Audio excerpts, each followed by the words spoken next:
Sayyidi, can you grant some knowledge on our relationship to the Ahlul Bayt, aids in our changing of our frequency for the purpose of gaining that charge? The knowledge of our relationship to Ahlul Bayt?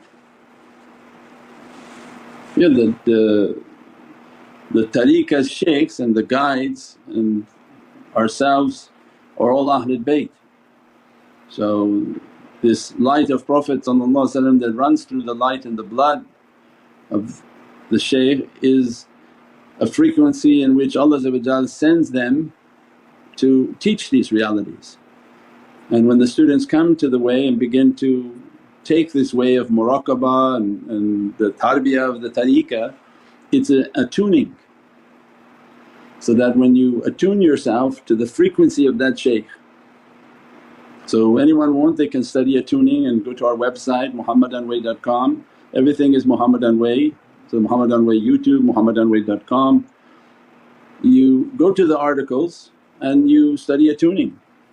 You're going to take your frequency and you're going to tune it to the shaykh's frequency.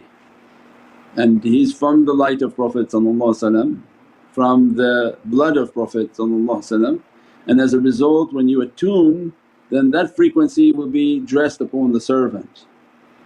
And that's the whole concept of the madad and the whole teaching of this muhabbat and love, that when you come with an open heart they're going to start vibrating onto your energy and then change the frequency and vibration of people to match their frequency.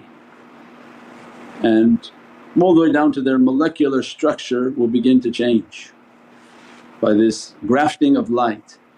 So as soon as you make the madad you're calling upon these lights enter into the soul and the vibration of one atom from the light of the shaykh begins to enter into the servant like a battlefield.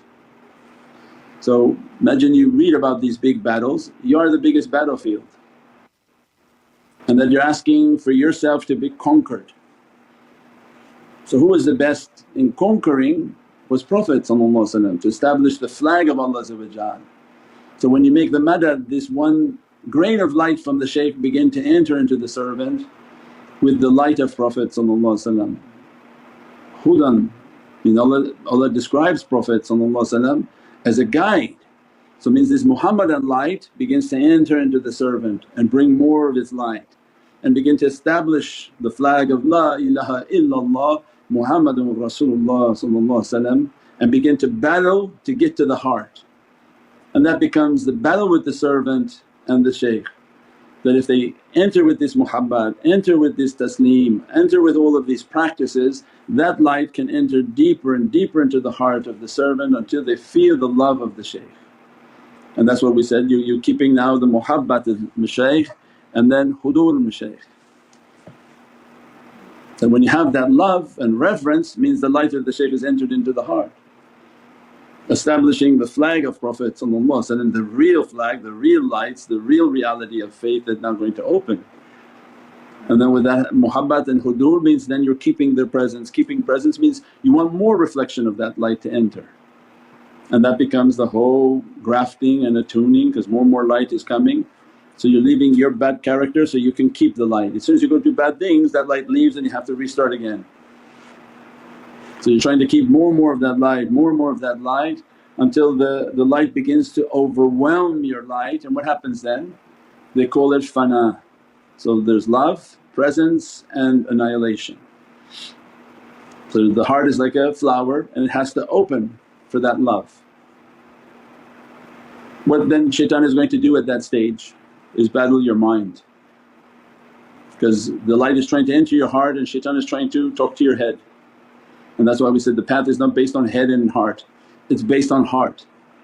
So shaitan is very scared, he sees this light is coming towards your heart, he's going to keep talking to your head, "Oh you don't need them, no, because he wants you to listen to him. You don't need guidance, oh these people just they want this, they just want that, they want to make every type of ridiculous excuse. And if you give in to the hearing you're lost, he's overtaken you, thrown the shaykh out. So that's the great battle. That's just to establish the flag of love, and this is a Divinely love for the Divinely presence. So how to keep that flow of energy coming into the heart is battling the head, keep their presence. that becomes your madad. If you're not training on a daily basis to keep the presence of the shaykh, keep reflecting into my heart, I want to see more of your presence in the eye of my heart and less of shaitan's whisperings. But shaitan doesn't give up, the whole time he begins to whisper, whisper, whisper until you see people they drop at that phase. They never entered into the fana of the shaykh. So that's not a state that people they may have thought they got there then they left, but they never reached that state. They only battled the state of trying to love someone, and they didn't do that right either, because when you love and hate, Prophet described that's a munafiq. When you go from a state of love, you become angered by something in your mind or in physical reality, you become angered and then you hate them.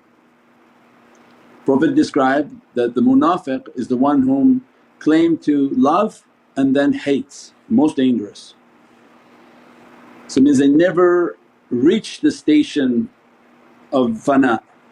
They tried to keep love in their heart, they battled with the hudur and keeping the presence of the shaykh, presence of the shaykh.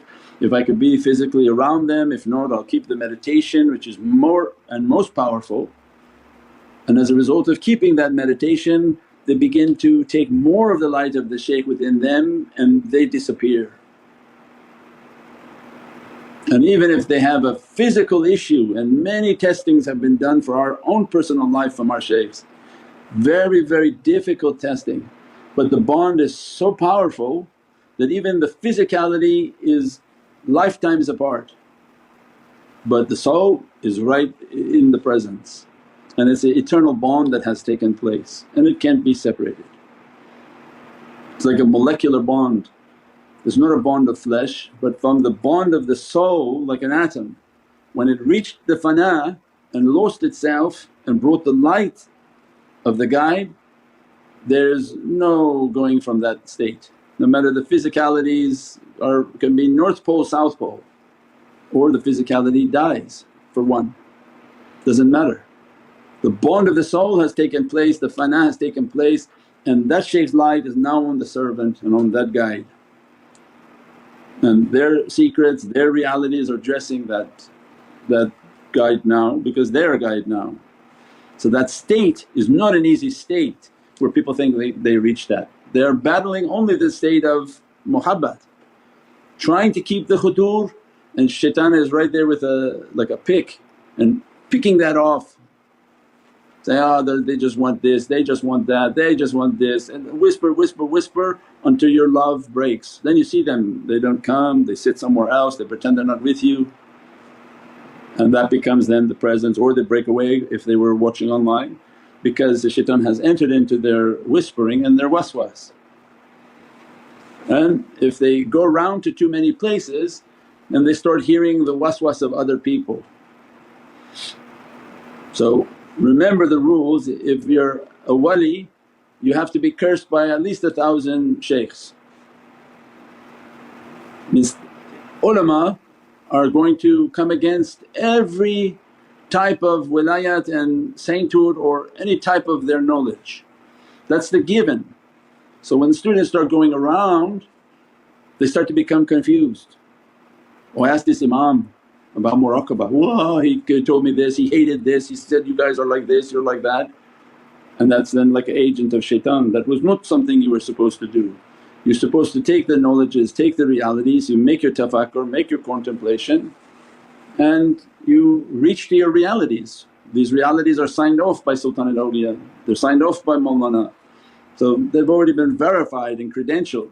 You don't take just some Joe down the street or even a famous guy from YouTube and you go somewhere in the UK find them and ask this and that.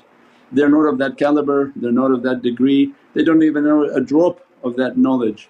They're not the one to credential these realities, but what they do serve as a purpose is to confuse students whom are already battling in their head with shaitan. So, oh, I told you this is like this, this is like this, and that becomes the way. Allah has it that way to show that it's not that easy to reach to this level, and this life is filled with landmines. And any one of you step on immediately takes away your faith, takes away your understanding, and it's not meant for everybody. So it's like a bunch of clinging on and Allah shakes the trees because people think it's like free bananas. So all the people come and grab them thinking it's free, let's go. But Allah is not letting everybody to reach. So begin to shake and shake and shake and shake, and then many fall off because they can't take. So they never reached the fana. Fana is like a molecular bond. Can you take the oxygen off of H2O? No, it's explosive if you do. And Allah at that point says, don't separate what we call to be joined. So it means this bond that you make, and if you can't ever reach to that reality of fana, it becomes eternal. Whether the body of the shaykh is near you or from north to south or even left the earth, it makes no difference because now the soul has been dressed and is being continuously dressed by the soul of that guy, inshaAllah.